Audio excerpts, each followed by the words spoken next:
എളവള്ളി പഞ്ചായത്തിൽ കോൺഗ്രസ് സ്ഥാനാർത്ഥികളായി 18 വാർഡുകളിലേക്കുള്ള സ്ഥാനാർത്ഥികളെയാണ് കോൺഗ്രസ് നിശ്ചയിച്ചത്.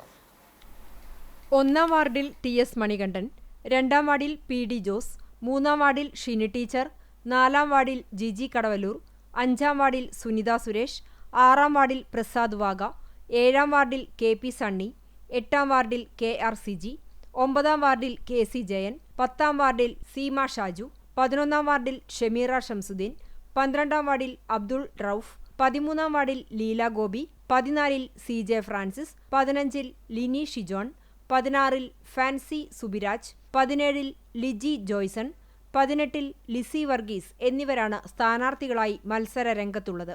16 അംഗങ്ങൾ ഉണ്ടായിരുന്ന കഴിഞ്ഞ ഭരണസമിതിയിൽ കോൺഗ്രസിന് 4 അംഗങ്ങളാണ് ഉണ്ടായിരുന്നത്. ബി.ജെ.പിക്ക് 2 അംഗങ്ങളും ബാക്കി 10 പേർ എൽ.ഡി.എഫ് അംഗങ്ങളുമായിരുന്നു. കഴിഞ്ഞ ഭരണസമിതിയിൽ പ്രസിഡന്റായിരുന്ന ജിയോ ഫോക്സ് അവസാന നിമിഷം CPIM വിട്ട് കോൺഗ്രസിലേക്ക് മടങ്ങിയത് കോൺഗ്രസ് പ്രവർത്തകരിൽ ആവേശമുയർത്തിയിട്ടുണ്ട്.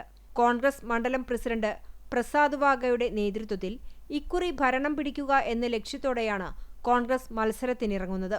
എന്നാൽ എളവള്ളി പഞ്ചായത്ത് രൂപീകരിച്ച കാലഘട്ടം മുതൽ ഇടതുപക്ഷമാണ് ഭരണം കൈയാളിയിട്ടുള്ളത്.